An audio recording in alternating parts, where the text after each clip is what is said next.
इस वीडियो में अपन ये क्वेश्चन देखेंगे। यहाँ पे जो पॉइंट ये ए है इस सर्किट में, यहाँ पे इस सर्किट में पोटेंशियल पूछी गई है। ये क्वेश्चन जो है एसएससी जेईई 2019 में आया हुआ और मैं इस उस बात को यहाँ पे लिखना भूल गया हूँ।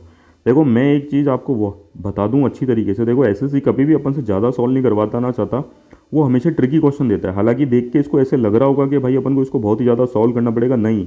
ये जो ऑप्शन है ना, अगर इसको कंसेप्ट पता हो, ठीक है, कि कैसे सॉल्व होगा, तो वो आसानी से इनमें से एक ऑप्शन लगा के बता देगा कि ये वाला होगा। उसको सिर्फ एक नज़र में देखना है। हालांकि मैं आपको इसको समझाऊंगा तो थोड़ा टाइम लगेगा मुझे, ठीक है। तो बस जो मेन पॉइंट है ना वो ये है कि अपन को इसको देखना है कि ये सर्किट में है क्या, मतलब ये जो कंपोनेंट्स लगे हुए हैं, ठीक है, अपन को इनको एनालाइज करना है, इनके करंट के डायरेक्शन को, कि ये ऐसे ही क्यों दे रखे हैं, ये बैटरी की क्वालिटी इसने जानबूझ के ऐसी लगाई है। और अगर ध्यान से देखोगे ना तो सारे करंट के डायरेक्शन दिए हैं I1, I2 और I3। और मैं आपको बता दूं एक बात यहीं शुरू में बता दूं कि भाई होना तो ये केवीएल से ही सॉल्व है, किरचॉफ वोल्टेज लॉ से, ठीक है। तो किरचॉफ वोल्टेज लॉ में क्या एक समस्या, मतलब एक प्रॉब्लम सभी को आती है, वो ये है कि भाई जब ये वाला लूप कंसिडर करेंगे ना, तो इस वाले लूप में ये जो ब्रांच है ना ये कॉमन है, तो इसमें I1 को भी कंसिडर करना पड़ेगा और I2 को भी कंसिडर करना पड़ेगा। लेकिन अगर आप इसको ढंग से देखोगे ना इस क्वेश्चन को, तो एसएससी ने वो सारा नाटक ही खत्म कर दिया है। इस क्वेश्चन को दिया ही कुछ इस तरीके से है, ठीक है। तो वो अपन अभी देखेंगे कि इसको सॉल्व कैसे करते हैं, ठीक है। तो ये सर्किट देखो मैंने यहाँ पे वापस से बना रखा है। मैंने ये जो क्वेश्चन दिया हुआ था ना ऊपर, जैसे जैसे क्वेश्चन दिया था ना, बिल्कुल वैसा का वैसा मैंने ये क्वेश्चन की जो फिगर है, ये सर्किट डायग्राम है, इसको वैसा का वैसा ड्रॉ किया है। कहने का मतलब है कि ये जो करंट की डायरेक्शन है और जो करंट के नाम है, ये मैंने कुछ भी अपने मन से नहीं लिखा है। जो क्वेश्चन में था ना बिल्कुल वैसा का वैसा लिखा है। जैसे कि मैंने आपको बताया था कि केवीएल से सॉल्व होना है, तो इस लूप में भी मैं केवीएल लगाऊंगा और इस लूप में भी मैं केवीएल लगाऊंगा। देखो जब मैं इस लूप में केवीएल लगा रहा हूँ ना, तो ये जो R3 रेजिस्टेंस है, इसके अक्रॉस जो वोल्टेज ड्रॉप होगी वो मुझे इस वाले करंट के लिए भी कंसिडर करनी पड़ेगी। I1 के हिसाब से भी यहाँ पे वोल्टेज ड्रॉप जो होती है वो कंसिडर करनी पड़ेगी, और I2 की वजह से जो यहाँ पे वोल्टेज ड्रॉप हो रही है उसको भी कंसिडर करनी पड़ेगी जब मैं इस वाले लूप की बात करूँगा।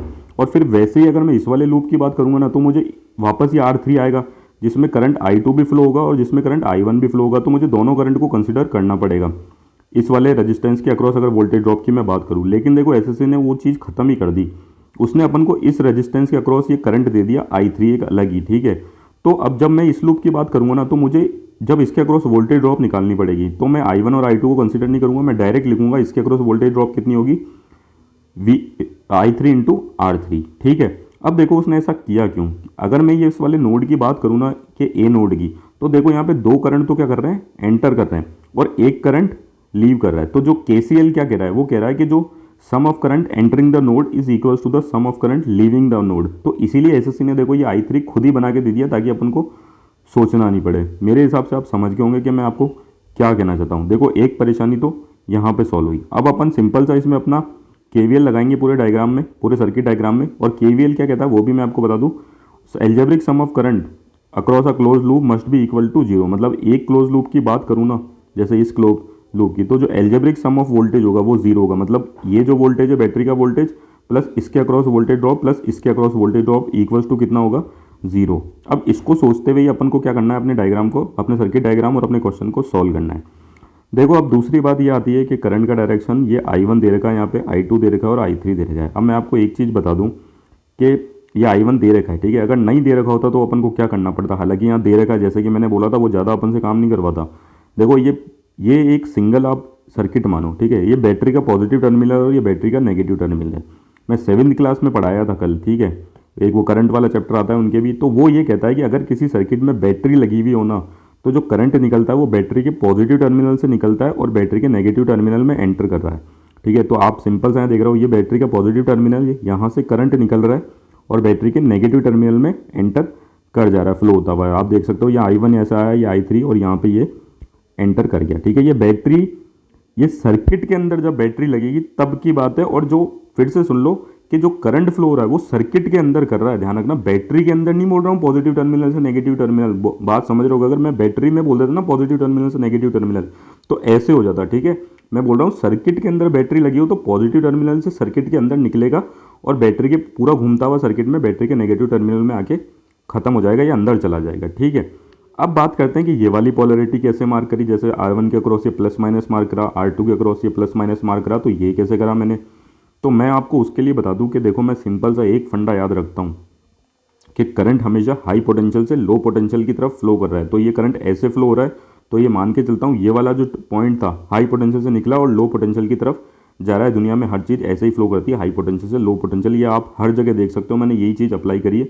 और यहाँ पर जो सर्किट की बैटरी है, यहाँ पे देखो करंट इस तरफ फ्लो कर रहा है, तो आप देख सकते हो पॉजिटिव टर्मिनल से करंट निकल रहा है और नेगेटिव टर्मिनल में एंटर कर रहा है। ये वाली बात भी क्लियर होती है। और ये प्लस और ये माइनस क्यों मार्क करे, क्योंकि मैंने बोला हाई पोटेंशियल से लो पोटेंशियल। ठीक है, अब देखो अपन को क्वेश्चन में, आप मेरे हिसाब से इतनी बात समझ गए होंगे। ठीक है, अब अपन को क्वेश्चन में ये पोटेंशियल निकालनी थी पॉइंट ए पे, जिसको मैं मान लेता हूँ VA। अब देखो मैं इस सर्किट में क्या करता हूँ, सबसे पहला काम क्या करके रख लेता हूँ, इसके अक्रॉस जो वोल्टेज ड्रॉप है, ठीक है ना, ये वाली जो ब्रांच है इसके अक्रॉस जो वोल्टेज ड्रॉप है उसको मैं निकाल के रख लेता हूँ। ठीक है, तो देखो वोल्टेज ड्रॉप इसके अक्रॉस बहुत ही सिंपल होगी, वो ओम्स लॉ से निकल जाएगी। देखो ये सिंपल सी ये ब्रांच है, तो ये VA इक्वल्स टू कितना होगा, I3 इंटू R3। ठीक है, सिंपल सा देख लो, VA इक्वल्स टू क्या होगा, I3 इंटू R3। मैं इस वाली ब्रांच की बात कर रहा हूँ। ठीक है, VA equals to I3 into R3, ये मैंने निकाल के रख ला। तो देखो एक पोटेंशियल मेरे पास एक निकल के आ गई है कि पॉइंट ए पे जो मैंने वोल्टेज माना VA, पोटेंशियल मानी VA, वो कितनी निकल के आ गई, I3 इंटू R3। अब ये ऑप्शन में चेक करेंगे कि है या नहीं है। दूसरा देखो, फिर मैंने VA निकालने की कोशिश करी, यहाँ पे KVL लगा के, किरचॉफ्स वोल्टेज लॉ लगा के। तो मैं तो सिर्फ देखो इस वाले सर्किट को बना रहा हूँ अभी यहाँ पे लूप 1 के हिसाब से, इसको नाम दिया लूप 1। तो आप यहाँ पे देख सकते हो कि KVL कैसे लगाना वो मैं बताता हूँ, करंट की डायरेक्शन कैसे है, ये पोलरिटी कैसे है, मैंने बता दिया आपको। अब देखो मैं KVL कैसे निकालूंगा, KVL क्या कहता है, इसके अक्रॉस ये वोल्टेज प्लस इसके अक्रॉस वोल्टेज ड्रॉप प्लस इसके across voltage drop equals to हो जाएगा 0। तो देखो इसके अक्रॉस जो वोल्टेज होगा वो मैंने पॉजिटिव लिया है EA। वो कैसे लिया है, मैं हमेशा जो लीविंग टर्म, जहाँ से करंट लीव कर रहा है वो वाली डायरेक्शन देख लेता हूँ। देखो यहाँ से करंट पॉजिटिव टर्मिनल से लीव कर रहा है, तो मैंने E1 किस में लिया है, पॉजिटिव में। मैं यहाँ से बात करूँगा ना, तो करंट कहाँ से लीव कर रहा है, नेगेटिव टर्मिनल से। तो इसके अक्रॉस जो वोल्टेज ड्रॉप आएगी I1 R1, वो मैंने क्या लिए, नेगेटिव लिए। उसी हिसाब से आप इसके अक्रॉस देख लो, करंट कहाँ से लीव कर रहा है, नेगेटिव टर्मिनल से। आप देख सकते हो नेगेटिव टर्मिनल से लीव कर रहा है। तो मैंने इसके अक्रॉस जो वोल्टेज ड्रॉप है I3 R3, वो भी कितनी लिए, नेगेटिव लिए। अब देखो I3 R3 अपन ने पहले ही निकाल के रख लिया, जो अपना VA है, ये वाली ब्रांच भाई मैंने पहले ही निकाल के रख ली ना। तो इसको मैं VA नाम दे दूँ, तो VA इक्वल्स टू, VA को इधर लेके जाऊँगा, VA इक्वल्स टू क्या हो गया, E1 minus I1 R1। Simple सा देख लो, एक और पोटेंशियल निकल के आ गई एट पॉइंट ए पे। और यही तो अपन को कैलकुलेट करनी थी। अब बस एक लूप और बचा है, उसमें भी लगा दो। अगला लूप देखो मैंने जो वो उधर वाला था उसको भी बना लिया, वापस से आप वही चीज़ लगाओ। ये करंट का डायरेक्शन मैंने बता ही दिया कैसे था। अब यहाँ से नेगेटिव से निकल रहा है करंट I2, तो यहाँ से पॉजिटिव से निकल रहा है, तो E2 पॉजिटिव। यहाँ से करंट जो लीव कर रहा है नेगेटिव से, तो यहाँ के अक्रॉस जो पोटेंशियल ड्रॉप होगी वो क्या होगी, I2 R2, और वो भी नेगेटिव में। उसी हिसाब से आप इसके अक्रॉस देख सकते हो। ठीक है, I3 R3, ठीक है, माइनस में। अब वापस से I3 R3 अपना कितना था, VA। तो देखो इस लूप की वजह से जो पोटेंशियल थी पॉइंट ए पे, जो कि अपन ने VA नाम दिया था, तो वो भी कितनी आ गई, E2 माइनस I2 R2। ठीक है, तो ये देखो इस जो पॉइंट ए था, यहाँ पे मैं आ जाता हूँ, जो पॉइंट ए था अपना, उस पर अपनी पोटेंशियल ड्रॉप निकल के आ गई। अब अपन ऑप्शन में जब देखेंगे ना, तो अपने पास ये दो ही पोटेंशियल ड्रॉप है ऑप्शन में। ठीक है, E1 माइनस I1 R1, ठीक है, एंड I2 R3। ठीक है, जो ये लूप था इसके अक्रॉस जो पोटेंशियल ड्रॉप हुई थी वो ऑप्शन में है नहीं। तो अपना जो करेक्ट ऑप्शन होगा वो हो जाएगा फर्स्ट वाला। आप देख सकते हो कैसे सॉल्व हुआ। Thank you.